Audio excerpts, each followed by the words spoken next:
been stunning at Cairns, and we have with us the fastest female age grouper from yesterday's Ironman, Marina Jurjevic. First of all, huge congratulations. Thanks, Steph. It definitely turned out to be a great day for me, so I couldn't have asked for anything better.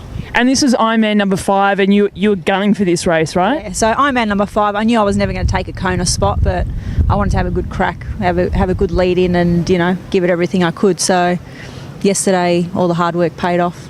Now, we're not going to just float over that whole I'm not going to take my spot. Just quickly, your sister's getting married on Kona weekend. She's getting married the same weekend, so I had already committed to being at her wedding and not taking a Kona spot if I should get one.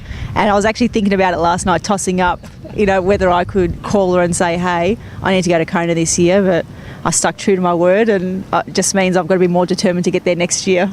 So true, but this is a community announcement for anyone who's watching. Always check the triathlon calendar before you book your wedding, right? Exactly. My other sister's getting married next year, and the first thing I said to her, I said, if you book your wedding in September, October, I will not be there. She goes, that's okay, it's in April. I said, all right, I'll be there. Oh, too funny. Anyway, let's talk about yesterday's race. It was a PB all round across all 3 disciplines, and then of course just over the 10-hour mark. Talk us through how the day sort of panned out and whether you were hitting all the spots that you wanted.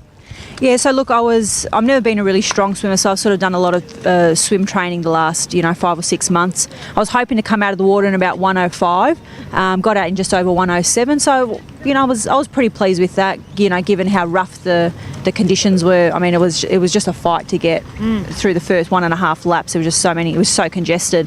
So I got out of the swim, felt pretty good, and then onto the bike, and sort of I was aiming for about 5:10 on the bike. I thought, I could probably ride that. And I thought with the conditions, it might be a bit slower, but, I pushed when I could and, took it easy on the uphills and into the headwind. Got into transition at the same time as the first age grouper at that time, which was Susan Crowe. So we're actually sitting in transition together.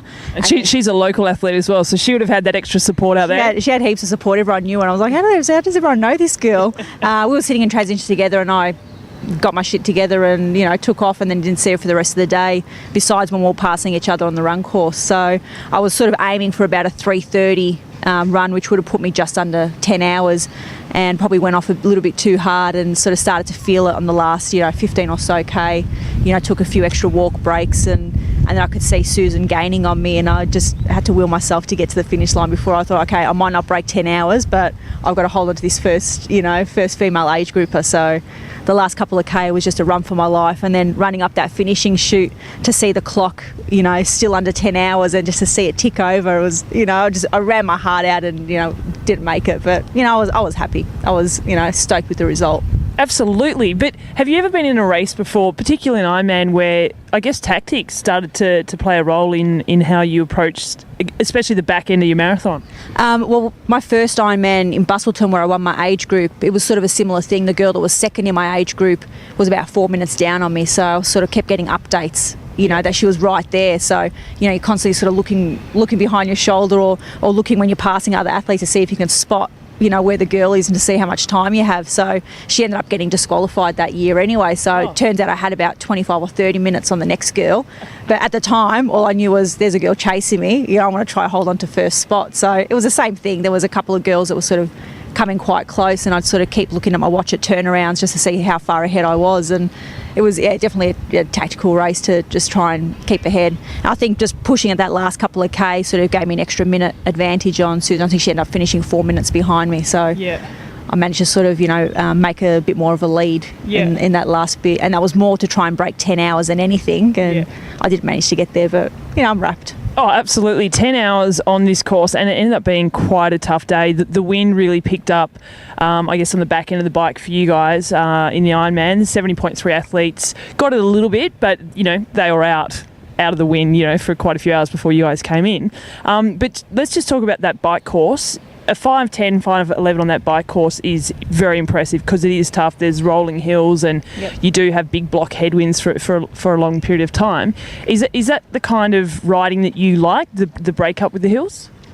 Yeah, I didn't mind it, and I think I think that sort of gives me an advantage on a lot of the other girls, is that I am a strong rider. So, you know, when you have the undulations and when you have the bits that get hard, or the, you know, the headwinds, I can push a pretty big gear and, you know, still keep a high cadence and, you know, pass a hell of a lot of people. I mean, I didn't pass that many girls. There weren't that many girls ahead of me on the bike yesterday, but, you know, anyone that was obviously managed to pass them and, you know, sort of, you know, worked to my advantage, sort of having the little bit tougher conditions. Yeah. And I just want to talk about training into this race. You said that you really did target this race and you sort of knuckled down. What sort of big changes did you make purely focusing on this race in comparison to, say, even your first Ironman, which, by the way, like you said before, first Ironman, Windsor age group, goes to Kona. Thanks very much. You know, whatever. But, you know, how much have you changed since, you know, back then? I definitely was a lot stricter. I changed a lot of my diet. I was a junk food junkie. Yeah, a junk food junkie. I really was. My diet wasn't very good at all. My nutrition wasn't really good. So I sort of set myself the goal to cut out all the crap and just, you know, to really knuckle down. I actually had hot chips for the first time in about 6 months today, and I absolutely devoured them. So yeah, I actually really sort of mentally, you know, just set the goal saying, look, you know, if you're going to give it a crack, you need to get your body in good shape, and food was probably the big thing for me, and just nailing the sessions as well. Like I think I took my training, I was half-hearted in my approach with training, and I was like, oh, if I miss a session, no, it doesn't matter. But I sort of, you know, really took the approach that I wanted to try and nail more sessions than I didn't, you know, and, you know, I haven't had a lot of rest days in the last 6 months. You know, I sort of really tried to only take a rest day, like, you know, if it was after a race, or, you know, if I've been sick, which has happened a couple of times. So, you know, I've sort of really actually just been more diligent with and focused with my training, which has sort of been the difference. And how's that gone, you know, holding down a job and, you know, any kind of social life as well? You know, I want to come at this at you like an age group, but that's what a lot of people sort of struggle with, is fitting in their social life, work life, family life, and then of course all the training. Yeah, look, there's still been a bit of a social life, but I think I have been a little bit selfish in this lead-in. I just wanted to really get myself in really good shape to give it a good crack. So I think I was a bit selfish with, you know, family and friends, and sort of putting off all the socialising, and, you know, maybe not going to as many functions or visiting the family as often as I should have. But, you know, at the end of the day, like I'd said in my Facebook post, you know, if you want to be the best, you got to put in the hard yards. So, you know, this was my goal for this half of the year, and, you know, I know now I can sort of take a bit of a breather before my next race, and, you know, sort of appreciate the family and friends and go and socialise. But I sort of really just had to focus on myself, you know, for this build in particular. Fair enough. Leave the socialising for the 5-hour, 6-hour bike rides. Yeah, exactly. So speaking of next, what have you got planned next? Well, because I couldn't go to Kona this year, I ended up taking a spot in Yeppoon last year for the Vegas 70.3 World Champs. So I've got that in September, and then my next Ironman will be Bustleton in December, where I'm hoping to qualify for Kona there for 2014. And what age group are you? 30 to 34, so watch out. I'm 30 to 34. That's going to be my big comeback race. Is it? Oh, I'll see you out there. Well, maybe not now. Shut up. and then I've got Port Macquarie as a backup race if Bustleton doesn't go to plan. But I'm hoping I can put together a decent race in Bustleton. It'll be my third time back there, so I'm hoping to crack 10 hours. And no Melbourne? You're a Melbourne local girl, but you don't want to give Melbourne a go? Yeah, look, I did Melbourne the first year, and, you know, I had a great time there. I kind of like to be the odd one out when it comes to picking races. So, you know, Cairns, I'm the only one from from Tri Alliance in Victoria that raced Cairns. We had a huge Queensland contingent up here, but I'm the only one from Melbourne that's raced it. I sort of like to go against the grain and do my own thing sometimes. You're so selfish. I know, I am.